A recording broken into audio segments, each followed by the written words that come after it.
feels never ending, and the weight is hard to bear. I remember how you parted seas and held me in. 매일 성경 묵상을 돕는 해설 가이드입니다.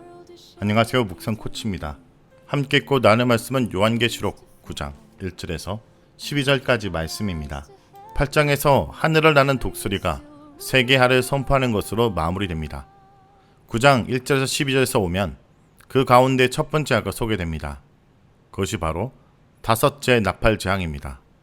다섯 나팔 재앙은 주로 항충의 재앙을 다룹니다. 다섯째 나팔 재앙에서 하늘에서 떨어진 별 하나가 무조갱의 열쇠를 받는 광경이 소개됩니다. 여기서 무조갱은 헬라어로 아비소스로서 밑바닥이 없는 10년, 특정할 수 없는 깊은 구덩이를 뜻합니다. 이곳은 사탄과 귀신들이 억류되어 있는 곳이거나 일시적인 목적지입니다. 요한계시록에서 악한 사람들과 악한 영들의 최종 목적지는 무조갱이 아니라 불못입니다. 또한 무조갱은 장소적 개념의 상징성을 내포하고 있다 볼 수 있습니다. 즉 예수 그리스도의 사역을 통하여 하나님의 주권적 통치 아래서 철저하게 제압당하고 있는 악한 영들의 상태를 영상화하는 표현이라 할 수 있습니다. 이미 소개된 네 가지 나팔 재앙이 인간 생명에 영향을 끼친 것이 사실이지만 자연계를 주된 표적으로 한 간접적인 비였습니다. 그러나 다섯째 나팔 재앙부터는 인간에 직접적으로 겨냥한 재앙이 등장합니다. 이 고통의 주범은 항충입니다. 구약의 메뚜기 재앙과 연관성이 있으나 여기서 소개된 항충은 자연계의 항충이보다는 초자연적인 악마적 항충이라 할 수 있습니다.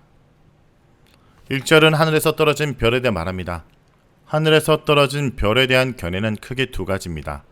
하늘에서 쫓겨난 별에게 열쇠가 맡겨지는 것을 볼 때 그것은 무생물이 아니라 인격적인 존재임을 알 수 있습니다. 그들의 정체에 대하여 두 가지 견해가 있습니다. 첫째, 하나님의 뜻을 수행하는 신적 대리자로서의 천사를 의미하는 것으로 보는 견해입니다. 이러한 주장을 펼치는 학자들은 본문에 떨어지다를 내려오다로 해석해야 된다고 제안합니다. 그리고 본문의 천사를 요한계시록 20장 1절의 천사와 동일한 존재로 이해합니다. 둘째로 이 천사를 사탄 혹은 사탄의 하수인 노르스라는 악한 천사로 보는 견해입니다. 요한계시록 12장 8절에서 9절에 이러한 견해를 지지해주고 있습니다. 거기서 보면 또한 이사야 14장 12절에서 14절과 누가복음 10장 18절 같은 본문들이 하늘에서 떨어진 별이 사탄 혹은 그의 하수인임을 지지하는 증빙 구절로 쓰이고 있습니다. 이상의 구절들을 통해서 볼 때 하늘에서 떨어진 별 하나를 사탄 혹은 천사로 보는 것이 타당해 보입니다. 중요한 것은 무조갱의 열쇠를 주신 분이 하나님이라는 사실입니다. 악의 세력마저 하나님의 주권적 통치 속에서 사용되고 있음을 알게 합니다. 2절에서 6절은 항충의 재앙입니다. 악한 천사가 무조갱의 열쇠를 받아서 무조갱을 열자 거기서 나오는 연기로 인하여 해와 공기가 어두워지게 됩니다. 이것은 세상 신이 사람들의 심령을 두렵게 함으로 사람들의 심령을 어둡게 함을 암시합니다. 그 어둠 속에서 요한은 항충이 나오는 것을 목도합니다. 이 항충은 쉽게 메뚜기라 번역할 수 있습니다. 그 구약적 배경은 출애굽기 10장 13절에서 15절과 요에서 2장 1절에서 11절입니다. 구약에서 항충이 사람과 짐승을 위한 음식을 다 먹어치우는 존재라고 한다면 여기서는 항충의 초자연적인 측면을 부각하고 있습니다. 그 이유는 이 항충이 구약에서처럼 식물에게 집중해서 피해를 입히는 것이 아니라 사람을 해하기 때문입니다. 전갈의 건세와 같은 건세를 받은 이 초자연적인 메뚜기는 땅의 풀이나 푸른 것이나 각종 수목을 해하지 말고 오직 이마에 하나님의 인침을 받지 않은 사람들만 해하라는 명령을 받습니다.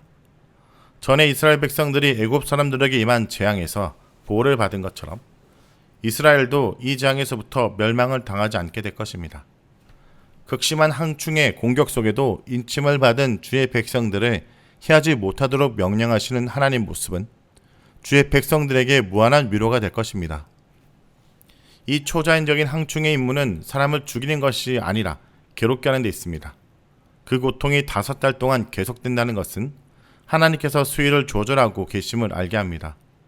하나님께서 항충의 재앙을 조절하지 않으신다면 세상은 전멸하고 말 것입니다. 여기서 세상이 회개하고 돌아오도록 길이 참으시는 하나님의 긍휼을 엿볼 수 있습니다. 그러나 그 괴로움은 너무나 심각해서 정갈의 사람을 쏠 때 당하는 괴로움과 같을 것입니다.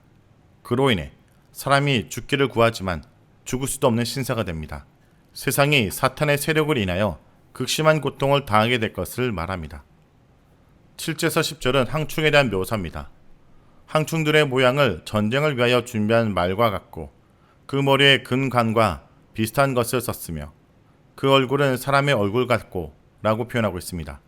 전체적으로 이 항충이 전쟁을 위해 준비된 말과 같다는 것은 무시무시한 군말을 상상케 합니다.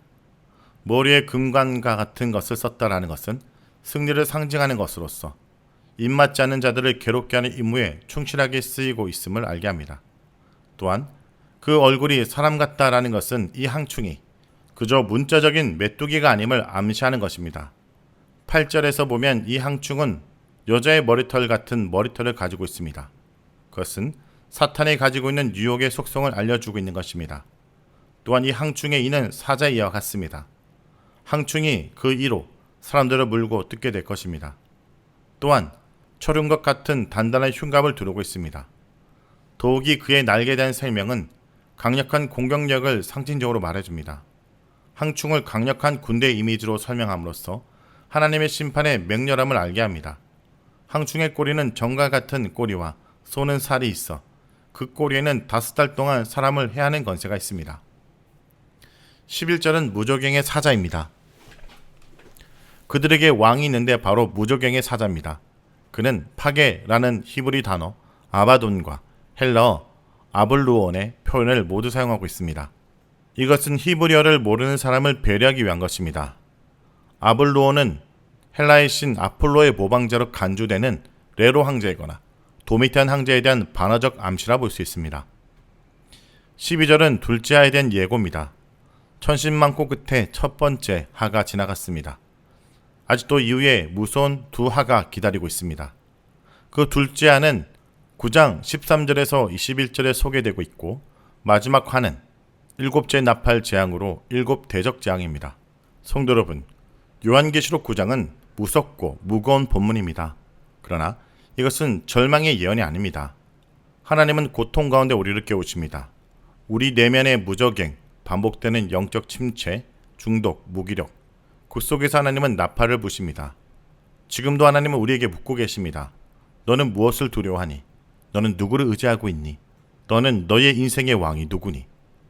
무저갱에서 나오는 항충보다 더 강한 분, 아바돈보다 능하신 분이 있습니다. 그분이 바로 예수 그리스도, 우리의 참된 왕, 빛의 주이심을 잊지 않기 원합니다. 말씀을 놓고 기도하겠습니다. 주님, 오늘 이 무서운 말씀을 통해 우리를 향한 깊은 사랑과 애통을 봅니다.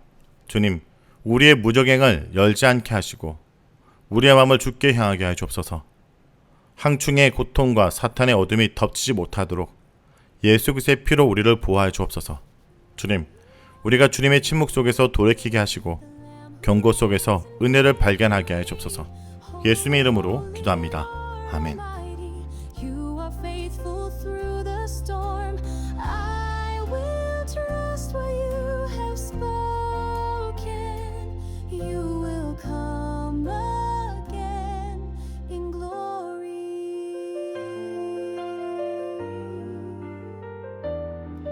Every tear will be forgotten, every sorrow wiped away. You have promised new beginnings at the breaking of the day. Let the trumpet sound your promise. Let the nations bow in awe. The Lion and the Lamb is coming, King of kings and Lord